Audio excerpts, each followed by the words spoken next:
Electoral bond की जानकारी देने में एसबीआई सुप्रीम कोर्ट को नाको चने चबवा रहा है। उससे तो यही लगता है कि एसबीआई ने सुप्रीम कोर्ट को भी अपना ग्राहक समझ लिया है। लेकिन सुप्रीम कोर्ट कोई आम एसबीआई खाता धारक नहीं है जिसे एसबीआई के अधिकारी चक्कर कटवाते रहें।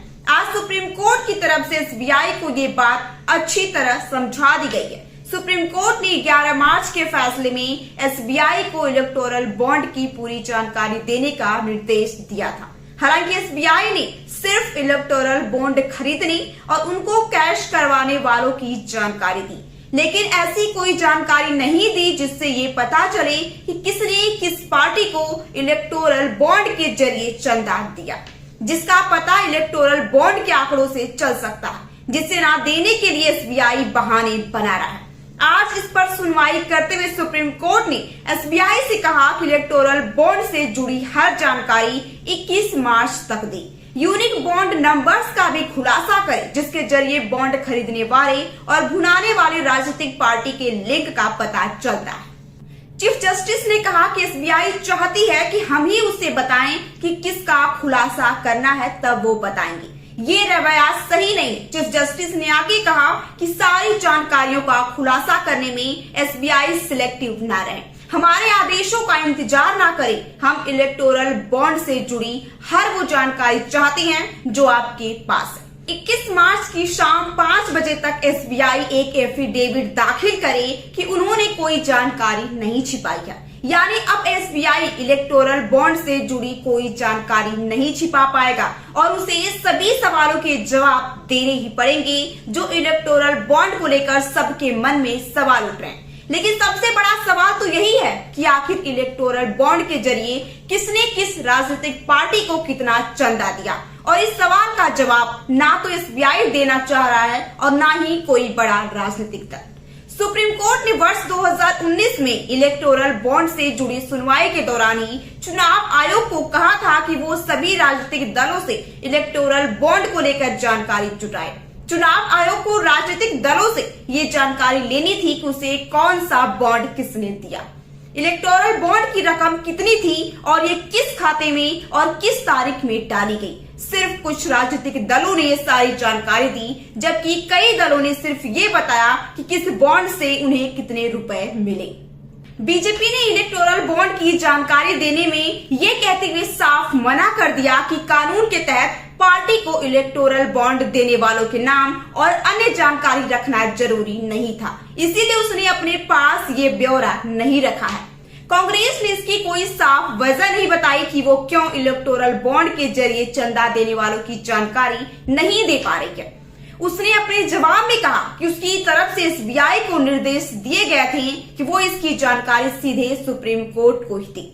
टीएमसी का कहना है कि उसको मिले इलेक्टोरल बॉन्ड गोपनीय तरीके से उसके दफ्तर के पथों पर भेजे गए थे या फिर दफ्तर में रखे बॉक्स में डाले गए थे, इसीलिए उसके पास इन बॉन्ड्स को खरीदने वालों की जानकारी नहीं है।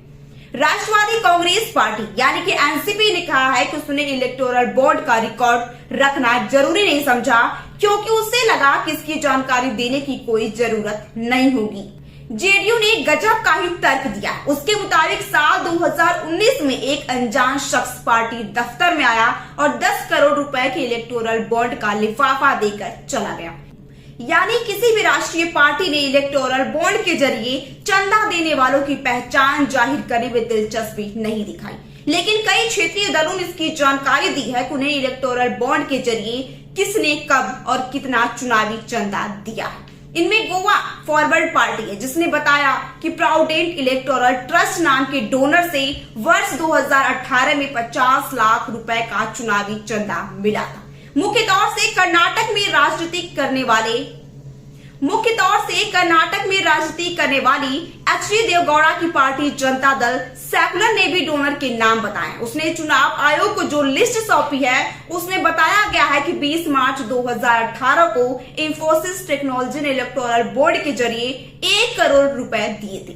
जनता दल सेकुलर को चंदा देने वालों में आदित्य बिरला ग्रुप और जिंदल स्टील भी शामिल है। लालू यादव की पार्टी आरजेडी ने भी चुनाव आयोग को बताया था कि 2019 तक उसे 3 डोनर्स ने इलेक्टोरल बॉन्ड के जरिए चंदा दिया था। लेकिन उसने सिर्फ एक ही डोनर का नाम बताया था। समाजवादी पार्टी ने बताया है कि उसे 2019 तक 40 इलेक्टोरल बॉन्ड के जरिए 10 करोड़ 84 लाख रुपए का चंदा मिला, जिनमें से 30 इलेक्टोरल बॉन्ड के डोनर्स के नाम उसने बताए हैं और 10 इलेक्टोरल बॉन्ड के बारे में बताया गया है कि उसे बिना नाम के डाक मिले, जिसमें देने वाले की जानकारी पता नहीं चल पाई है। आम आदमी पार्टी ने भी उसे इलेक्टोरल बॉन्ड के जरिए चुनावी चंदा देने वालों के नामों का खुलासा किया है। आपने चुनाव आयोग को जो जानकारी दी है उसके मुताबिक आपको 21 मई 2019 तक 18 इलेक्टोरल बॉन्ड के जरिए करीब 5 करोड़ 75 लाख का चंदा मिला, जिसके डोनर्स में बजाज ग्रुप और गुजरात की टोरेंट फार्मास्यूटिकल्स कंपनी शामिल है। तो अब समझने वाली बात यह है कि राष्ट्रीय पार्टियां इलेक्टोरल बॉन्ड के डोनर्स की जानकारी छिपा रही हैं, लेकिन क्षेत्रीय पार्टियां डोनर्स की जानकारी दे भी रही हैं। इससे ये पता चलता है कि एसबीआई के पास ये जानकारी उपलब्ध है कि इलेक्टोरल बॉन्ड के जरिए किसने किस पार्टी को कितना चंदा दिया, क्योंकि अगर राजनीतिक दलों के पास उनको मिले इलेक्टोरल बॉन्ड के डोनर की जानकारी है तो एसबीआई ने ही वो जानकारी दी होगी और जानकारी का रिकॉर्ड भी रखा गया होगा। तो आखिर एसबीआई सुप्रीम कोर्ट के बार बार कहने के बाद भी ये जानकारी क्यों छिपाना चाहती है? इसका जवाब भी सुप्रीम कोर्ट में एसबीआई के वकील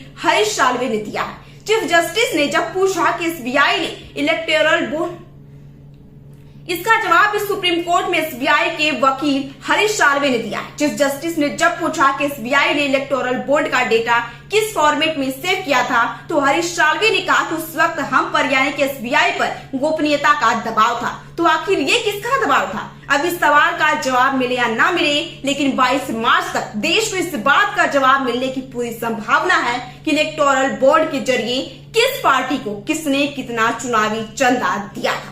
फिलहाल बने रहिए डिजिटल धारा के साथ।